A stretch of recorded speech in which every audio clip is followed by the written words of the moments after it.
I never thought a single night could change the course of my life forever. One moment, I was laughing with my boyfriend Daniel, driving back from a late dinner in the city. The next, the world was spinning. Headlights flashing, and the sound of metal twisting against metal filled the air. When I opened my eyes, the car was on the side of the road, smoke curling up from the hood. My head throbbed.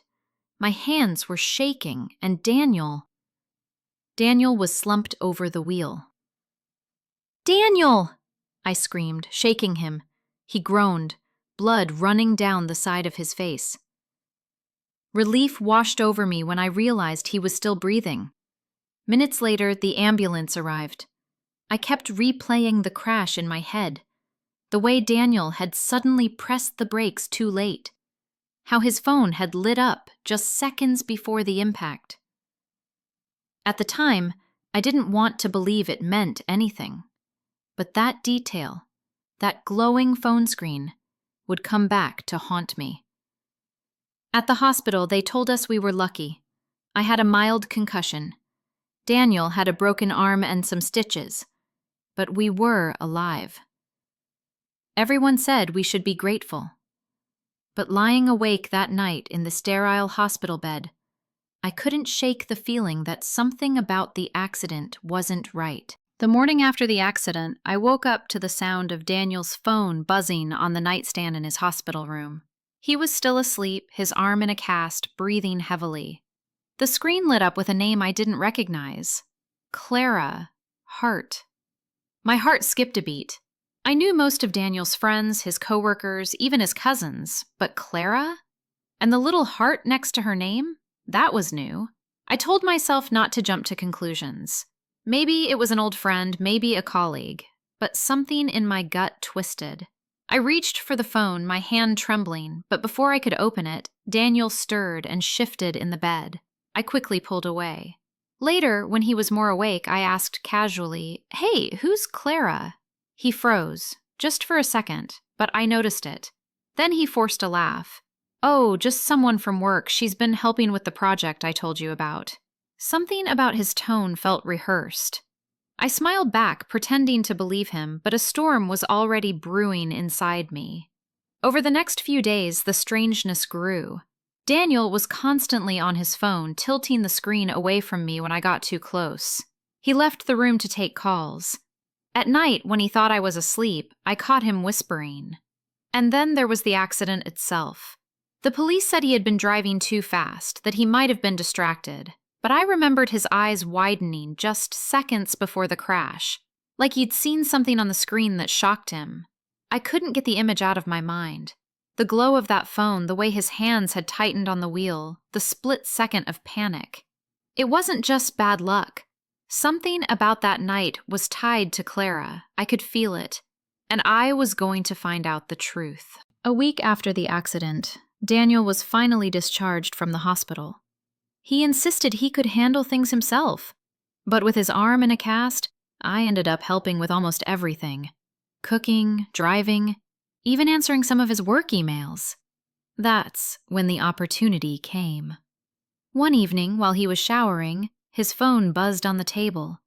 I glanced at the screen. Clara Hardy again. My stomach flipped. This time I didn't hesitate. My fingers trembled as I opened the message thread. "Clara, I can't stop thinking about you. Last night was dangerous. What if she finds out?" Daniel, "Relax, she won't. The accident already scared her enough. She suspects nothing." My breath caught in my throat. Last night? She? Were they talking about me? My pulse hammered in my ears as I scrolled up. More messages, flirtatious words, plans to meet, a string of hearts and kisses. And then one message that made my knees go weak. "Daniel, we have to be careful. If she knew I was with you that night, everything would fall apart." That night. The night of the accident. My hand shook so violently I nearly dropped the phone. He wasn't working late. He wasn't just tired. He had been with her. I felt sick. Betrayal burned through me like fire. I put the phone back before he stepped out of the shower, forcing myself to act normal. But inside, I was breaking apart. That crash hadn't been an accident. Not really. It was the direct result of his lies, his distraction, his betrayal. And yet, a part of me still needed answers. Who was Clara really? Why was she worth risking everything? I decided then I wouldn't confront Daniel just yet. I needed to know the whole truth.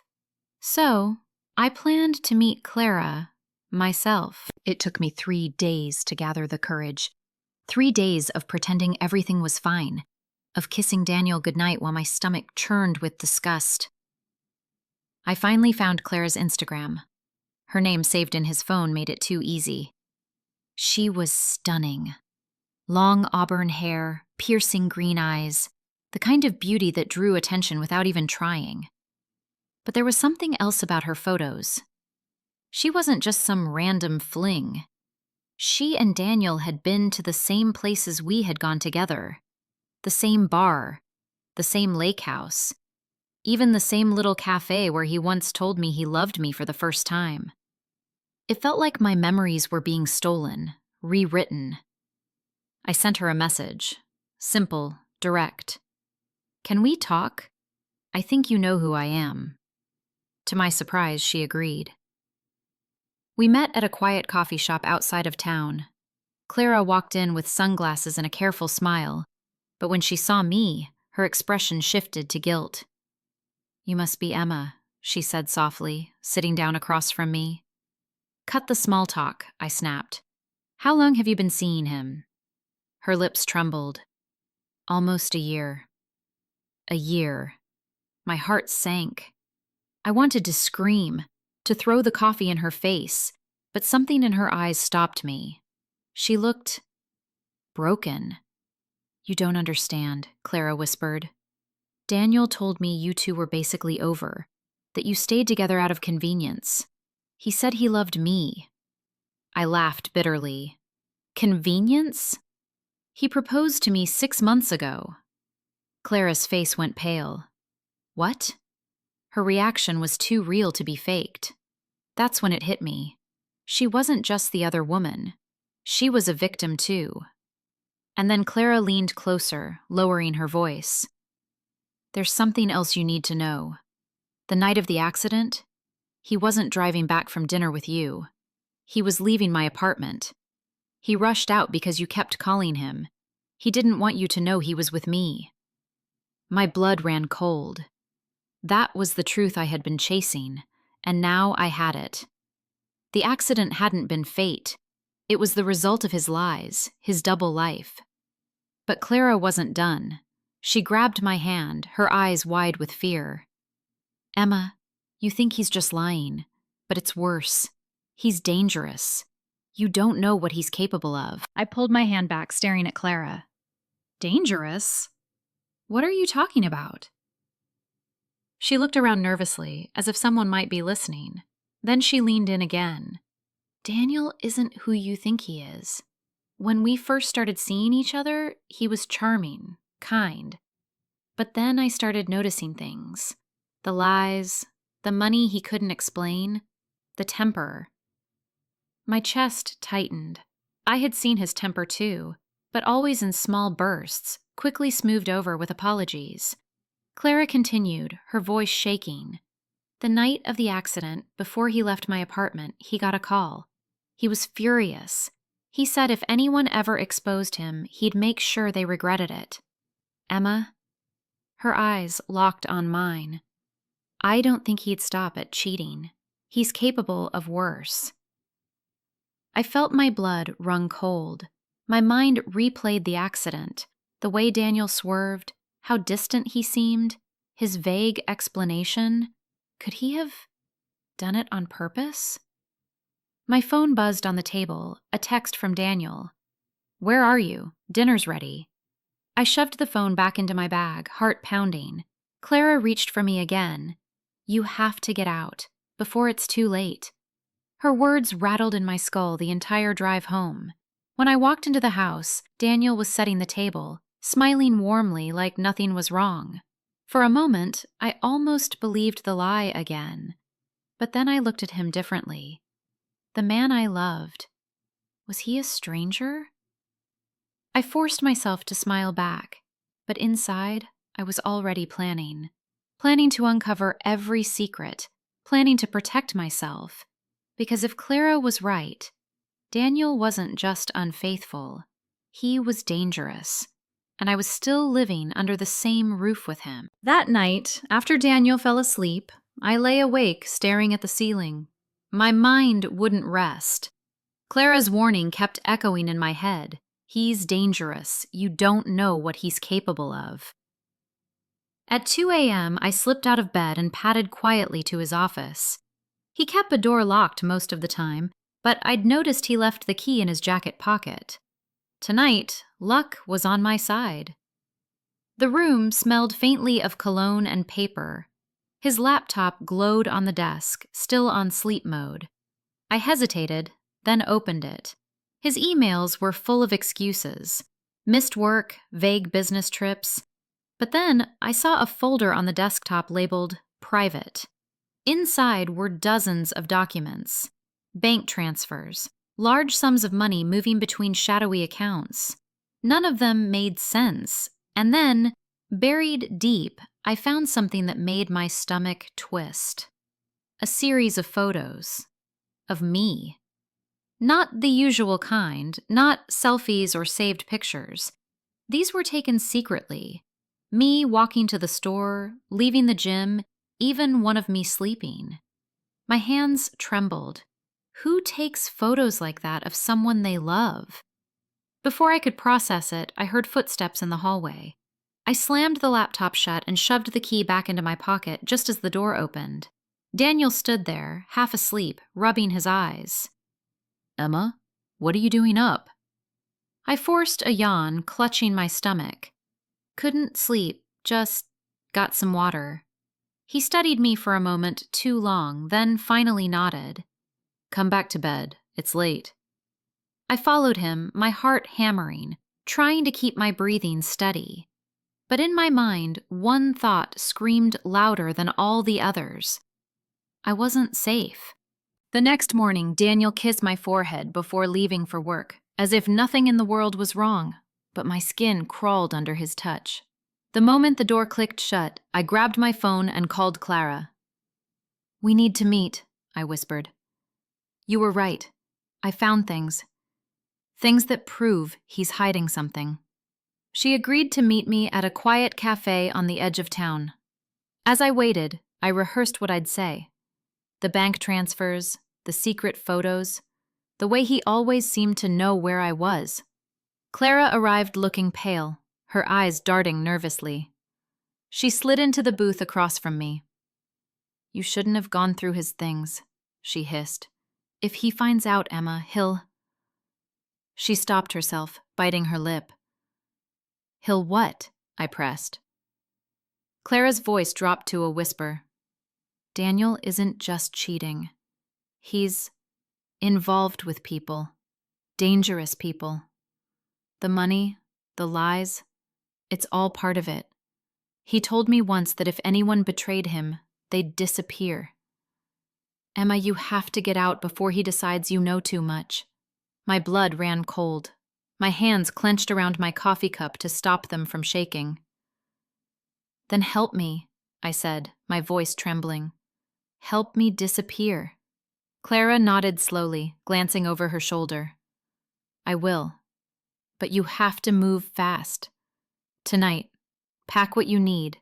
Don't tell him, don't leave a note, just go." Her urgency terrified me, but beneath the fear, a spark of determination lit inside me. I wasn't going to let Daniel control me anymore. When I got home, I smiled at him, cooked dinner, pretended everything was normal. All the while, in my mind, I was counting the hours until I could finally be free. But as I slipped my phone into my pocket that night, a chill ran down my spine, because on the screen was a new message from an unknown number. "You think he doesn't know? He always knows." I froze, staring at the message. My first thought was Clara. Had someone followed us? Had Daniel already found out? That night, while Daniel showered, I locked myself in the bedroom and dialed the number. A man's voice answered, calm, cold. "Emma," he said, "stop digging. Stop running. Or you'll end up like the others." My blood turned to ice. "The others?" I whispered. He hung up. When Daniel returned, he was unusually affectionate, pulling me close, brushing my hair back as if nothing was wrong. I forced myself to smile, but inside, panic clawed at me. At 3 a.m., I made my move. My bag was packed, hidden under the bed. I crept toward the door, each step echoing like thunder in my ears. My fingers trembled as I reached for the handle. "Going somewhere?" His voice cut through the darkness. Daniel was standing behind me, his eyes wide awake, his expression unreadable. "Daniel, Don't lie." His tone was sharp now, icy. "You've been meeting Clara. You went through my files. You think I don't notice?" My heart raced. "Why are you doing this? Who are those people? Why do you have pictures of me?" For a long moment, he just stared at me. Then he smiled. Not kindly, darkly. "Because I was hired to watch you." The words shattered me. "Hired?" I repeated. "You were never supposed to know," he continued. "They wanted information. Your father's company, his finances, his connections. I got close to you because it was my job. But then," his smile faltered, "then I fell for you. That wasn't supposed to happen." The room spun, my knees nearly buckled. So everything, all of it, was a lie? "No," he said quickly, stepping closer. "Not all of it. I love you, Emma. I swear I do. That's why you can't leave. If you do, they'll kill you. And maybe me too." Tears blurred my vision. My entire life with him crumbled in front of me. The man I trusted, the man I thought I loved, had been a stranger all along. Behind him on the table, my phone lit up again. Another message from the unknown number. "He's lying. He's the reason for the accident. Run!" Daniel saw me glance at the phone, and his expression hardened. For the first time, I felt real danger radiating from him. And in that moment, I had a choice. Believe the man who betrayed me, or trust the warning of a faceless stranger. I ran. Out the door, into the night, with Daniel's voice shouting my name behind me. I didn't know where I was going. I didn't know who I could trust. All I knew was that the accident hadn't been an accident, and my story with Daniel was far from over. Subscribe and like if you liked the story.